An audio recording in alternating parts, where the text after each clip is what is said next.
going on, everybody? It's your boy Scott Proctor alongside my guy Matt Moore as per usual. We're back with another episode of Simple Question, but this time we'll have more than one because we've got a special guest joining us today for the first time, an attorney at Kenny Hertz Perry LLC, who also specializes in NIL midwinter. Mitt, thanks for joining us today. How are we doing? Doing good, guys. Thanks for having me on. Sure thing. It's a wild landscape in the terms of name, image, and likeness, the NIL deal within college athletics.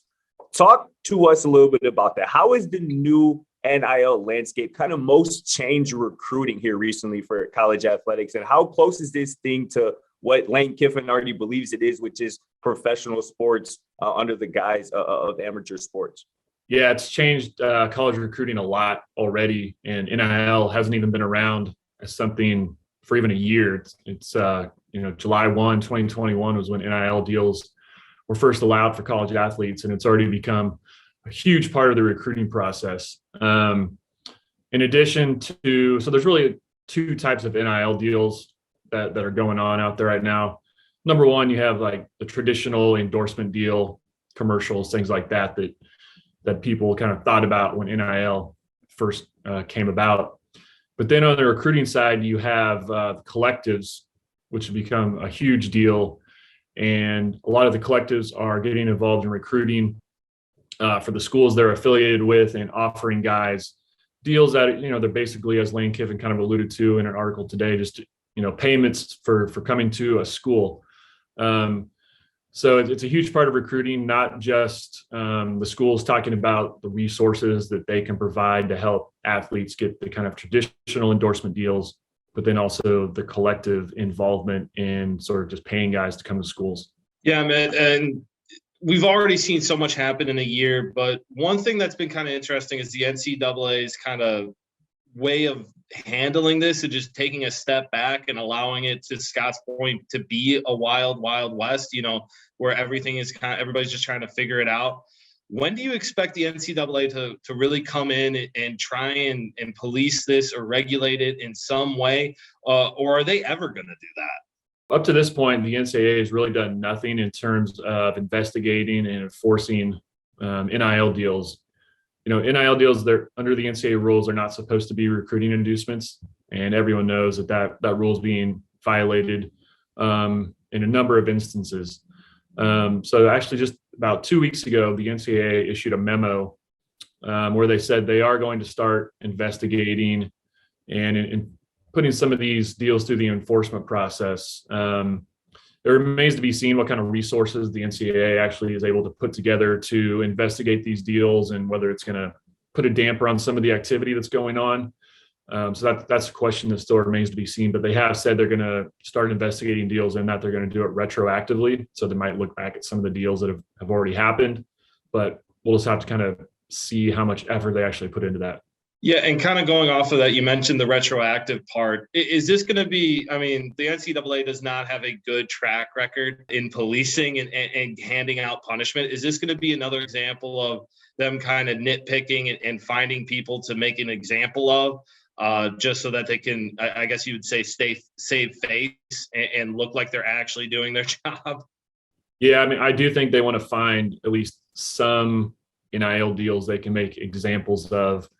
Number one, just to show that they're actually trying to do something. And then number two, to try and limit some of the activity that is going on. How successful they're going to be on that is a big question, just because the NCAA is pretty limited in what it can do in its investigations.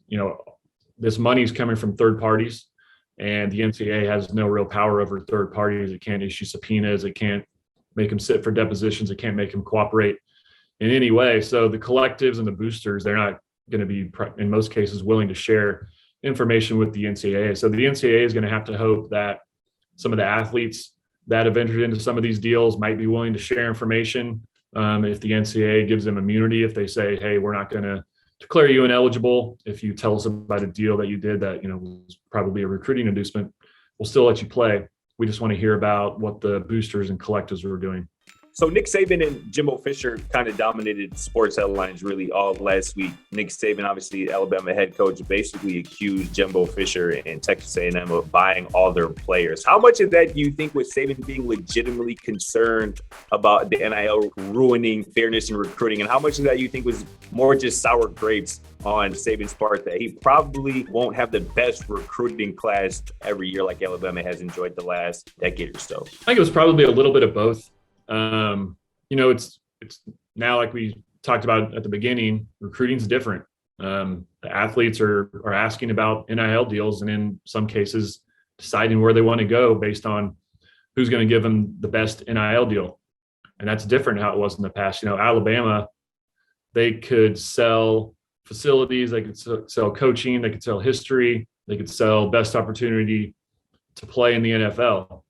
Now, a lot of that stuff's not as important as it was before. So Saban and other coaches that have relied on things like that are going to have to change up their recruiting pitch and focus more on NIL. And also with Alabama specifically, they do have an NIL collective, but they've been pretty vocal about trying to do things the right way and not, do deals that are seen as recruiting inducements.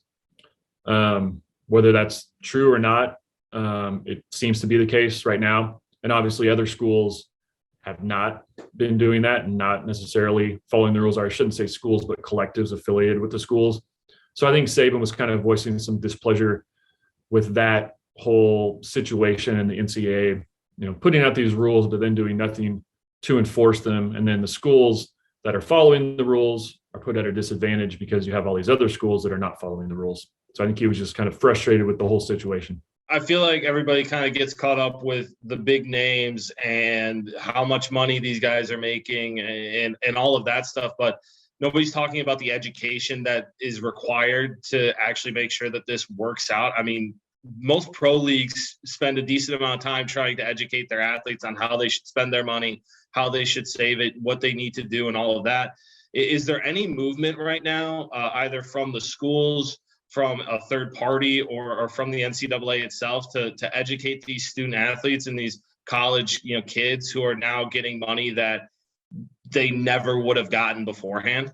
A lot of schools are partnering with third parties that are offering some educational components to the athletes. I think it's probably not enough. A lot of it is probably webinars that they watch, or someone will get up and talk to them for 30 minutes or an hour about certain things. And as you guys probably know, when you're in college and you have this extra thing you have to do, even if it's something that's really important and would be helpful, you might not want to listen that close to it. You might want to take a nap during it. To that. yeah, especially if it's something you're doing at home and like clicking through a webinar. Right. You just want to get done with it as quick as possible and be done with it. So I think there needs to probably be some more individual counseling and help available to athletes kind of on a as needed basis, instead of just kind of sitting there for an hour and having someone talk to you about how you pay taxes and why you need to pay taxes, and maybe how to invest your money, how to read a contract, what things to look out for in contracts. So I definitely think there is a gap there. There are some third parties kind of working on solutions to that right now that could partner with schools and athletic departments. So I think that will improve as things go on. Like we said earlier, it's still really early in the process. People are figuring out where the gaps are. So I think that stuff will ultimately happen and those gaps will be filled.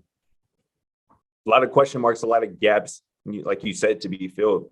Mitt, I'm going to ask you to do a little bit of projecting here into the future. Where do you see this thing in 20 years? Talking specifically about the NIL landscape in regards to recruiting. What are some things that you envision, kind of being the norm, kind of being, the expectation, 20 years from now that maybe isn't the case at this moment? Yeah. So I think in 20 years, college athletes will just be paid directly from either the schools or the teams that they play for, whether that's as employees or not.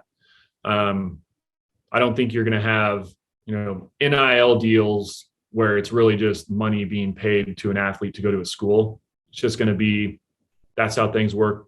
Here's your offer to come play for this school. Here's how much money we'll pay you. just like any other job, or just like professional sports. You'll still have NIL deals, but they will be just the true endorsement deals outside of what your school or your team is paying you to play for that team. So I don't think like the true NIL stuff will be as important in recruiting kind of as it is now, because a lot of the NIL, what things are called NIL deals right now are really just payments to go to a school. So I think those payments will just be called what they really are in the future. And that will be the determining factor on where a lot of guys are going to school, who's going to pay them the most. You'll still have the other factors of, what's my opportunity going to be to play in the NBA or the NFL if I go to the school, who's the coach, where's it located, things like that. But the direct payments will be something I think is going to happen and will play a bigger role in their recruiting. That is crazy. I certainly agree. I think that's where we're headed. And it's pretty wild to think about it, where we're at right now and where we're probably going to end up in terms of college athletics. But this has been awesome, Mitt. This has been super insightful. Thanks so much for joining us. Go follow Mitt's great stuff on Twitter. But that's going to do it for us. For Scott Proctor, Matt Morris, our guy, Mitt Whitner. We'll catch you on the next episode. Simple Questions.